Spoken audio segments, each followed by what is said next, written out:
Hey, hi. I'm not even gonna do the whole spiel. Yeah, it's been a year. Hi, my name's Nana. I'm gonna be playing this game. I've had my eyes on this game ever since it was basically just an idea. I've been following the creator, on Tumblr of all places, because I'm still there, and I was really interested in the concept, and I was interested as the concept changed, and I've stayed interested. Then I got a new Tumblr blog and kind of forgot, but now I'm back, and I saw that there's a demo out, and I'm very excited. I am gonna be trying and play for the demo, and we'll see what happens. And it's called Twin Coves. It's a mystery dating sim where you get to date cute monster boys. That's about all I know. I'm very excited to see what it's all about, and I'm gonna be given some constructive criticism along the way, because I feel I have some knowledge of visual novels. I've played a lot, especially of the otome game dating sim variety. You can just look on my channel. For the people who are new and don't know who the fuck I am, I get it. My name's Nana. I'm 23 years old. I play games. Okay, let's go. Sounds crap, but I don't care. It's almost 2 a.m. here. The care has been given. Let's try it. Ooh, I thought I pressed the button. There we go. It's dark and cold. My head is throbbing like my brain is trying to escape through my eyeballs, and my shoulder burns like it's been set on fire. Oh jeez, everything hurts. I want it to stop. Hey kid. Gideon? Hey kid, it's time to wake up. I'm committing to that voice. Oh, okay. Alright, so we can't pick different main characters yet. You can design stuff later, but for now, this is our character. I sure do hope this is still filming the screen. Alright, let's just do it. Let's go. This is our character. God, I'm trying to press the mouse in a way where it doesn't make noise, and it's not going well. What's your name? Morgan Cooper. You know what? Sure it is. Let's go for female. Well, I always do, don't I? But I am female. It's a conundrum. I think we'll do female. Might change it up later. And she, her. My name is Miss Morgan Cooper, and I use she, her. Sure. Morgan, you and I, we're gonna go far. Is this correct? So far. Wisteria Games. I'm excited. Love the royalty-free music. Because that is a cool little thing. Because I've been making games for a long time, I recognize the royalty-free tracks so quickly. Alright, September 1999. That is a year after I was born. It's Chapter 1, Poking an Old Wound.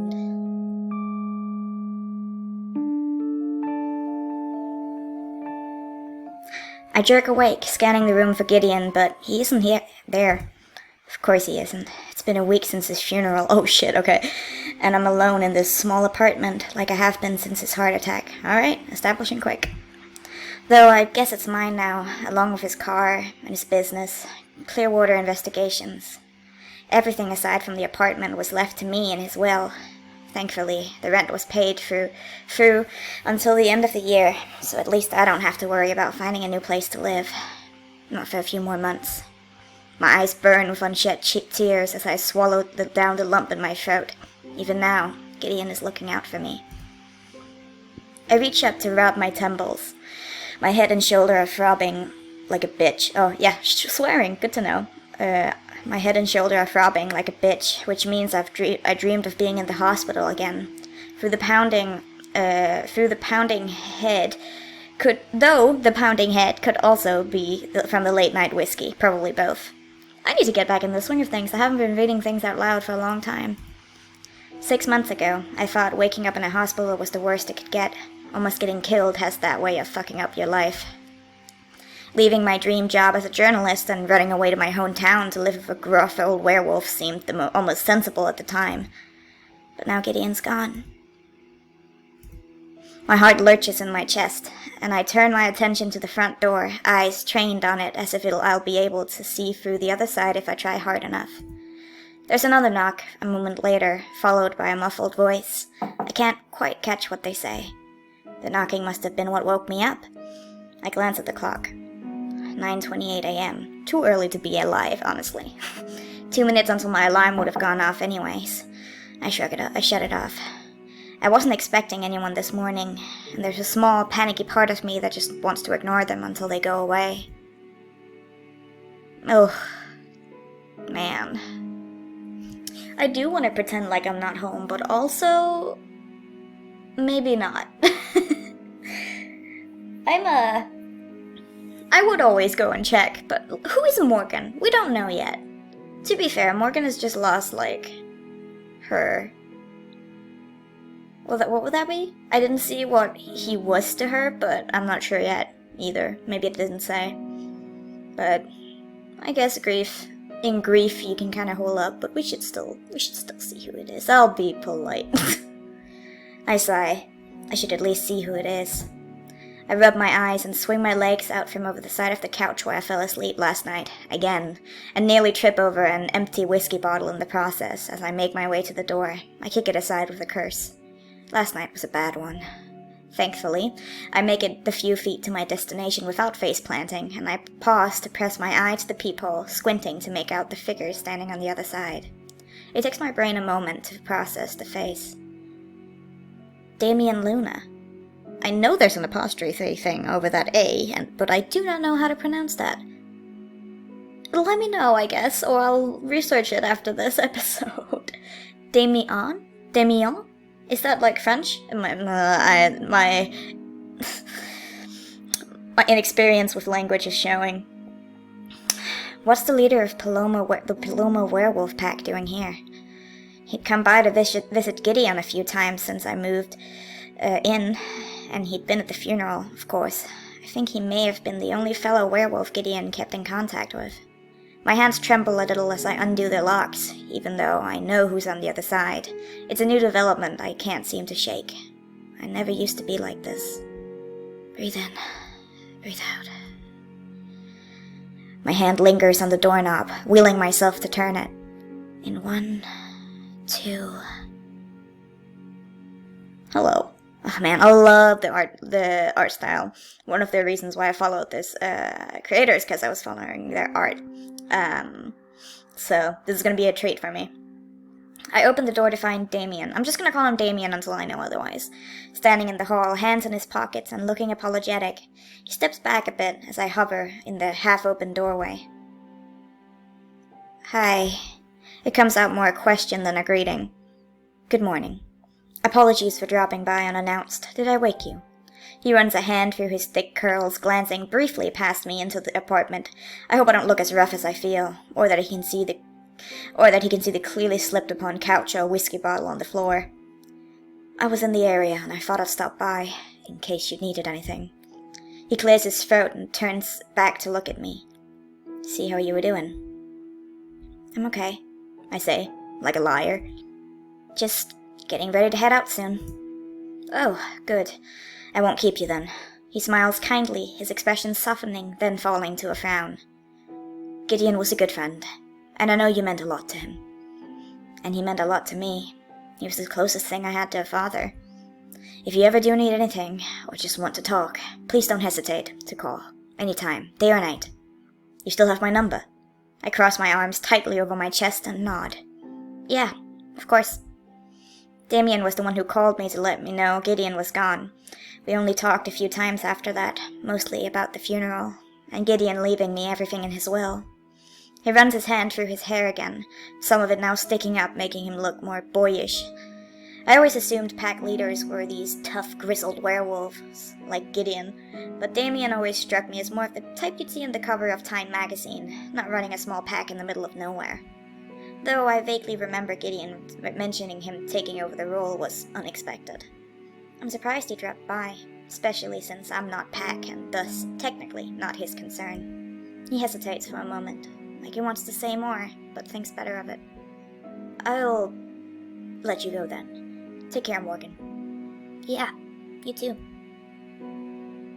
Alright, I see what we got here. I don't know, I haven't kept up on the game as much, like, in these months nearing the release of the demo, so I actually don't know if he's a love interest or not, but for now I'm just gonna let him leave. Well, I guess I don't know how the choice is gonna work. I still haven't really figured out. But for now, I guess calling out after him is okay as well. I'll call out and thank. I'll just be nice to everyone. He dips his chin in parting and heads to the stairs, but before he's more than a few steps down, I call out after him. Hey, Damien? He turns back to face me. Thanks for stopping by. Really. I'd have invited you in, but I have somewhere to be, and... He waves his hand to cut me off and smiles again, the left corner of his mouth rising a little higher than the right. No. I truly just wanted to see that you were doing okay. As okay as can be expected. I'm glad you have somewhere to be, and again, I'm here to talk, anytime. I mean it. I nod and watch him descend, then wait for the click of the exit door before I close my own door and lock it, checking the deadbolt twice. He's been nothing but kind to me. It was nice of him to stop by, though I wish it had been at a better time. Who am I kidding? There hasn't been a good time in a while. I shake my head, dislodging my thoughts from Damien. Need to meet Sander Cross in less than an hour, and if I'm going to get through the day, I need all the caffeinated help I can get. Now Sander does ring a bell. Is that the vampire? It might be a vampire. The coffee maker clicks just as I enter the kitchen, right on time. After the pot is full, I pour myself a cup. Both?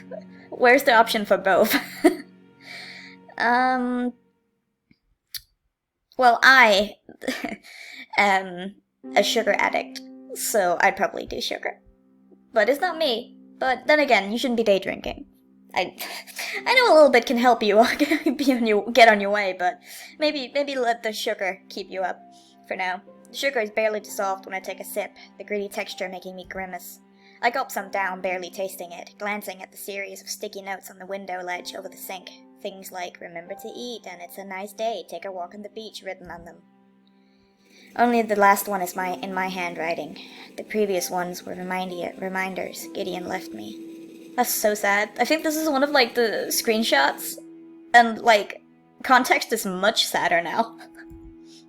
I wasn't in the best place after I left the hospital. I barely left the apartment for months at first, afraid they had followed me here, that they were waiting around every corner to finish the job. I finish off my cup and set the mug in the sink next to the other dirty dishes I haven't gotten around to cleaning. The trash also needs to be taken out, the bin overflowing with empty Jolt cola cans, coffee filters, and takeout containers. I add it to my mental list of things to do later. After splashing some water on my face at the sink, I quickly brush my teeth. I am curious, do people actually splash their faces with water? Because I actually do, like, in the morning. It does wake you up a little bit, but not usually, like, all of my face. I just do, like, my eyes, you know? Get my hands, like, not super wet, but not super dry, just kind of, like, moist. And then just, like, cold water on the eyes to wake you up if you're really tired. I don't know. The whole splashing, I don't know, never really done that. I quickly brush my teeth. It'll do. I change out of my sweats and ratty t-shirt and throw on my unofficial uniform of jeans and grey hoodie, slipping my feet into my two go-to shoes. And one pair of Docs, comfy pair of sneakers. Both? I don't know, man. Well, Docs, I think, in theory, since they're more like boots, would be more useful. Just to get dirty and, like, so they, like, you could, I feel like you could do more, like, groundwork in Docs, so let's try that. I glance at the clock again. It's 9:45 a.m. Should be enough time to swing by Moe's Diner and grab something to eat. They sure as hell There sure as hell isn't anything edible left in the fridge unless I want to eat a mustard and moldy bread sandwich. Also, too relatable. I should also go grocery shopping, eventually. I'm gearing up to unlock the various locks and deadbolts again when another note catches my eye. I'm getting sad. I'm getting sad over someone I, don't know anything about. That pesky lump in my throat comes back at the sight of the last sticky note Gideon left me. Okay, I hear you, Gideon. I pull the closet door and peer. Oh, great. I'm stumbling over sentences. It's like I never left. I pull open the closet door and peer at the rack of decades out-of-fashion coats and threadbare jackets. Brush my hand over every one, passing by my own until I land on the one I want. Both are good. Why am I like every single option in this game so far? I just want both, but I don't know. Leather jacket. It'll complement the ducks. I grabbed Gideon's old leather jacket and shrug it on. The material is so worn, it's soft like butter. It doesn't fit, but I don't care. I bury my nose in the collar for a moment, inhaling the calming, familiar scent of evergreen trees and mint that still lingers. I take a few...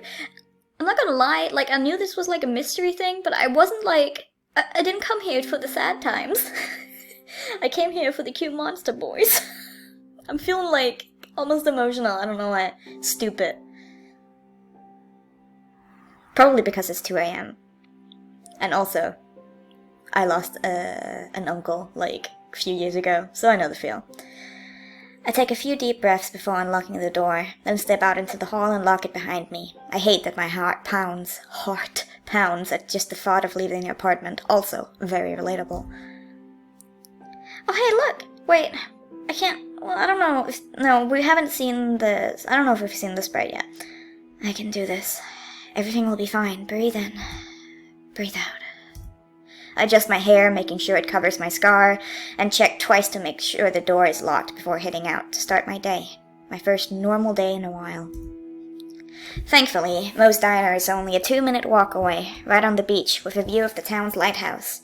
It was Gideon's favorite place in Twin Coves, and he could eat a Moe's double bacon cheeseburger for breakfast, lunch, and dinner. And he did. Often. I swallow hard and forced myself to think of something else. Crying into my waffles won't be a good look on my first day eating there since his passing. I turn the corner to Moe's, then slip through the back entrance into the familiar din of the diner. The bell over the door chimes as I enter, and Norma looks up at me from her current task of refilling the salt and pepper shakers to give me a warm smile. Well, look what the cat dragged in.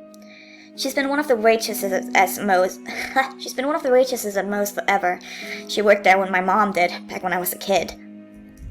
Occasionally, my mom had to take me to work with her when she couldn't find a babysitter in the summer.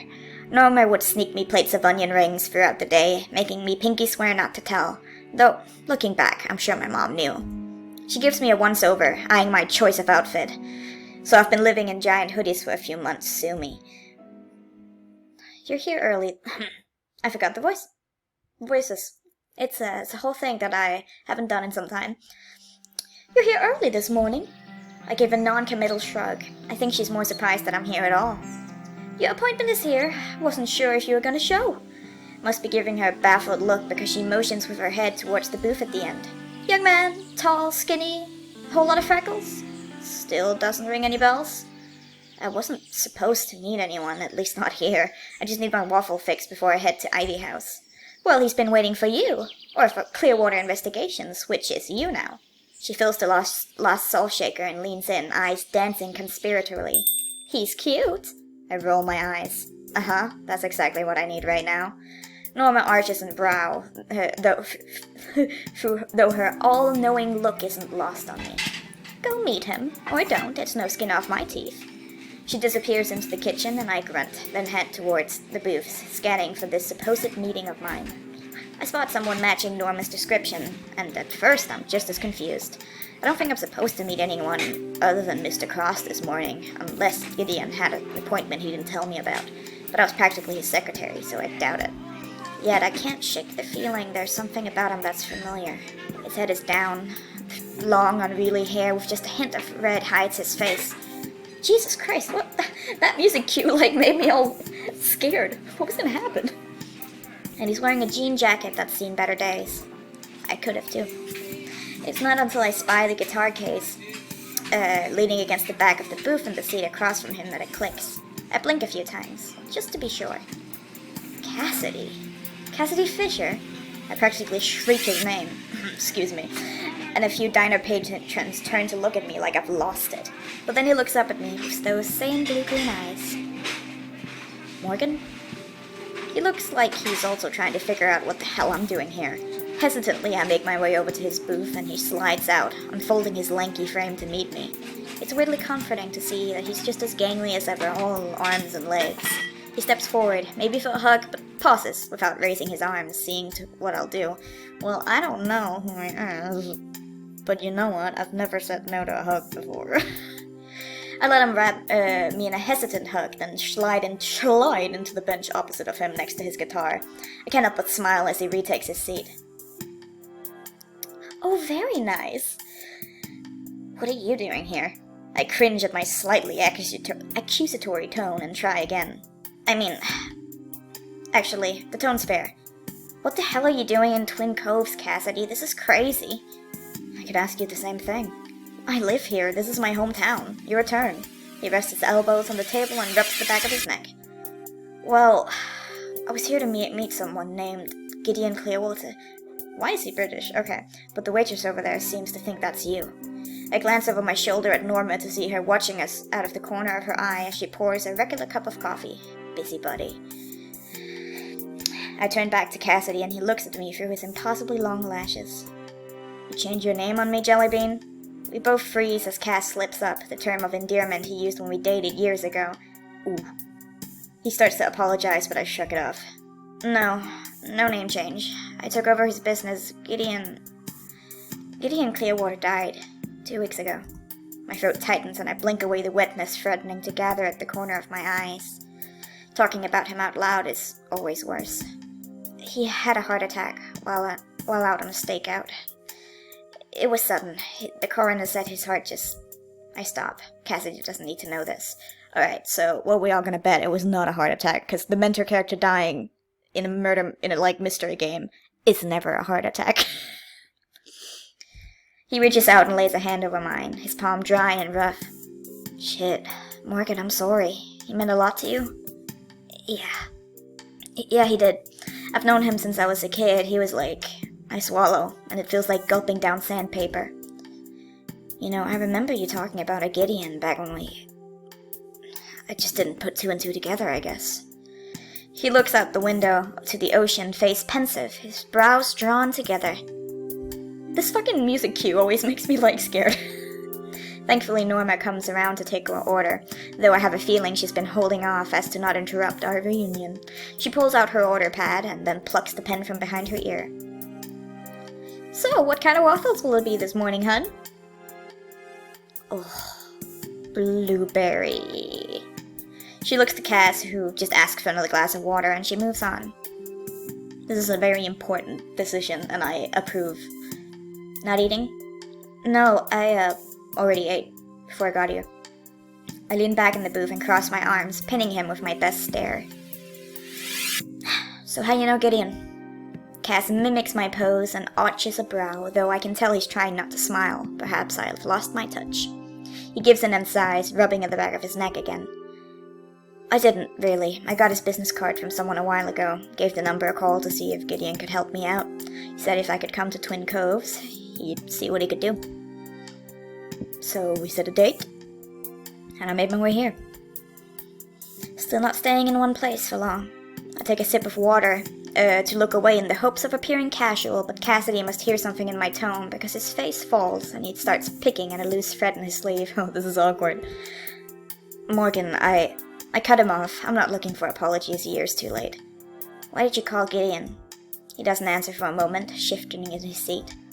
It's my mom. I haven't heard from her in a while, and I'm worried. She's never been one to keep in touch regularly, but even my granny and granddad haven't heard from her. I was hoping Great. I was hoping Gideon could maybe find her. Make sure she's okay. An uneasy feeling begins to ease its way through my initial surprise at seeing Cassidy sitting at my hometown diner. Is that really all that's wrong? Uh-huh. Yeah? Siuhan? Siuhan. I'm just gonna go for that for now. Siuhan, right? Siuhan Fisher is her name? I think it's Irish? I don't know. Cass glances up at me, surprised. Yeah, that's right. Norma appears before I can say anything else to drop my plate of waffles. Along with a glass of orange juice and a steaming cup of coffee I didn't order. I thank her and pull the coffee mug closer. Sugar! I grab a couple of packets from the holder and dump them in. I take a sip and burn my tongue a little bit, but I need all the caffeine I can get today. I bring a forkful of syrup-drenched waffle to my mouth, but as soon as the food hits my tongue, all I taste is cardboard. I'm tempted to spit it back out. It's not the cooking. Moe's is always good. It just doesn't seem to taste the same without Gideon sitting across from me. I drop my fork onto my plate and push them away. I could look for your mom for you, if you want. I take another sip of coffee and watch Cass's expression morph from shock to disbelief to something else I can't pinpoint. No, that's okay, thanks though. Music cue. I'm sure she's fine, she always is. I was going to tell Gideon not to bother when I met him this morning. I just didn't want to not show up. Oh, maybe not. Maybe we shouldn't, would have been nice if you showed up 7 years ago. Jesus Christ, maybe not. I bite my tongue. It would have been nice if Cass had showed up 7 years ago instead of breaking up with me by note. Oh, I mean, really, who does that? Oh. Ouch. But it's been years. Maybe he's changed. And I never got the full story as to why. Maybe one day. I lean back, and eye my full plate of waffles. I just can't bring myself to take another bite. Want the rest? I nudge my plate across the table to him. Not as hungry as I thought I was. Cassidy accepts without comment and digs in, shoveling bite after bite. He still eats like every meal is his last then, too. Where he puts it all, I'll never know. Sure you don't want any? The words are a little unintelligible with a mouthful of waffles. Sorry, let me try that again. Just gotta be if we don't want her. I fight a smile and nod before finishing my coffee. I'm good. I have an important meeting after this. Probably for the best I don't show up in a waffle coma. Norma swings by the table to drop off the check. As always, it just says "on the house" with a little smiley face next to it. A perk of my mom and Norma being good friends back in the day. And Gideon probably keeping this place financially afloat. I pull my battered wallet out and leave a 10 on the table, then count out the remaining bills. I need to remember to stop by the grocery store later today. Maybe add a vegetable to my diet. Maybe. What's the meeting? He takes another giant forkful of waffle, then washes it down with half of my glass of OJ. I only realized very recently that OJ is orange juice. It's one of those things, when English isn't your first language. You learn new things every day. I wasn't gonna drink that anyway. God damn it, music cue. So I guess it's good it won't go to waste. Oh, one of Gideon's regular clients wanted to discuss something with me. Maybe a potential job. So you're really going to be a private investigator? I sniff. Why not? It's not so different from journalism. But I thought journalism was your dream. You probably, yeah, as far as I can see in the timeline, you probably weren't there when whatever shit happened in the hospital went down. He would know. We met my first year of college when I was still green and eager for any story I could get my hands on. Still naive. Dreams change. Especially when they almost get you killed. Alright, get more context. Thankfully, Gideon encouraged me to take the exam to get my private investigator's license a month or so back. That sounds like someone who knew he was gonna, kick it. Just saying. All of my, murder mystery, things are going wild. I'm just trying to guess things before time, but I'm terrible at it. I was just waiting for that music cue to pass. I'm not saying this is going to be the rest of my life, but it's fine for now. I helped Gideon on a lot of cases, so I know what I'm doing. Mostly. And it's not like anything happens in a town like this. It's going to be all missing cats and cheating spouses. Cassidy looks thoughtful for a moment, dragging the last bit of waffle through the plate to gather the final remnants of syrup. I just never imagined you would never not want to be a journalist. Being a big shot journalist was all you ever talked about. Cass, did something happen? A spear of cold jolts through me, and I do my best to keep my expression neutral. Sure, it was what I wanted. I'd been so close to making a name for myself. But things change. Things go wrong. Frankly, it's none of your business. Cass winces just a little at the sharpness in my voice. I gentle my tone. It's not like you know me anymore. It's been 7 years.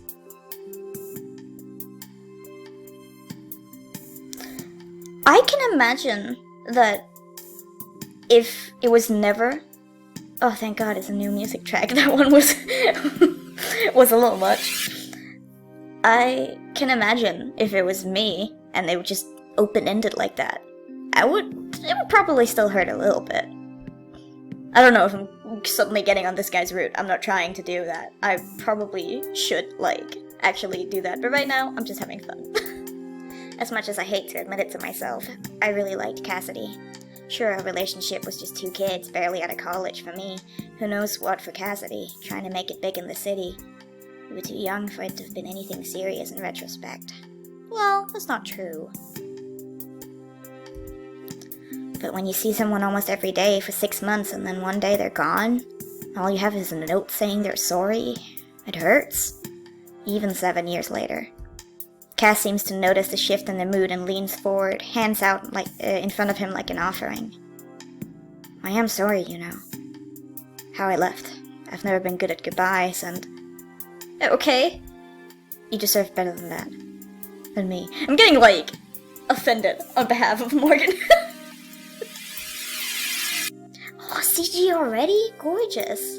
Look at that. Cassidy looks out the window to the water, the light streaming in from the morning sun, hitting the red tones in his hair and catching his irises just right. They almost look like little oceans of their own, waves of blue and green, churning and swirling. The freckles across his face stand out against his bronze skin.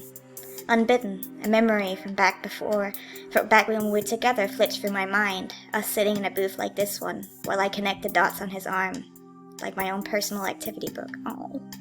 That's sweet.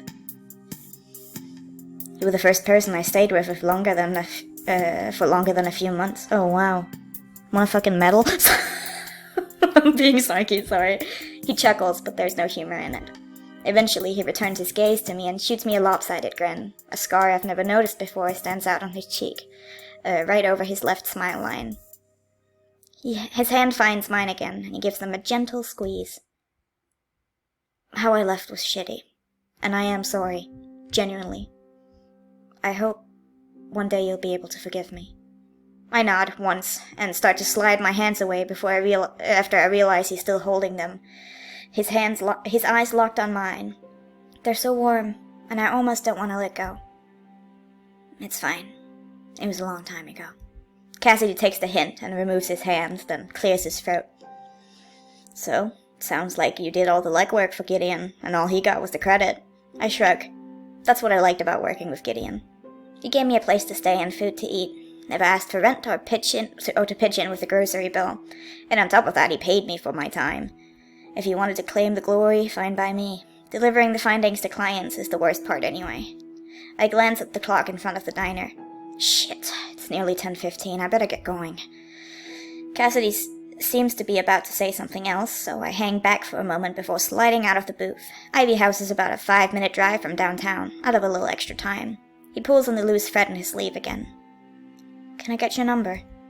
Do I want Cassidy Fisher back in my life? After all this time? Oh, that's rough. Oh, I don't want to get on this guy's route, but on the same, I don't know how the routes work, if the demo even, has any routes. I'm just gonna, not think about it too much in gameplay terms and just choose whatever feels right in the moment. I can do that later when the full game actually comes out. We'll give him another chance, sure, why not? You still have the number you used to call Gideon? Sure. That's the line to your apartment.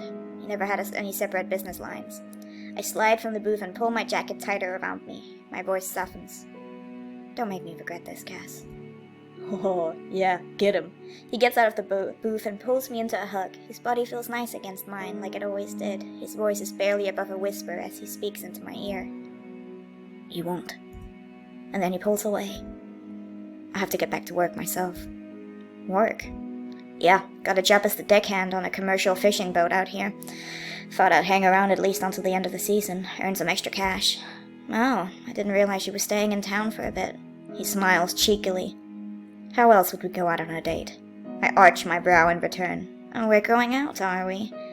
You know you need to ask me first. That's what your phone number's for. He smiles and grabs his guitar. Oh wait, I forgot he had a guitar. I don't know why that's important. I don't know, as soon as you have your guitar, you get a very specific picture of a person, and I'm not sure if it's always good. Oh, I'm terrible. The hiking the strap over his shoulder. I don't know what to say to that. This is too much for a Thursday morning. I really have to go. He raises a hand in goodbye as I back away. See you around, Morgan. I turn and head back to the exit, trying not to read too much into his flirting. He probably didn't even mean it. Okay, I think this is a pretty good place to end the episode. This is really interesting so far. I like the writing. It's a little more wordy, but it's like how I write my visual novels, so it's something that I can recognize, I guess. So far, yeah, I really like it. Yeah, it's generally pretty damn good so far. I'm really excited to see what's gonna happen. And, I guess I'll see you in the next part if I get that done. Who knows? Who knows what's gonna happen? Anyway, until then, hope y'all having a nice time. Hopefully it won't be a year until the next one. Bye!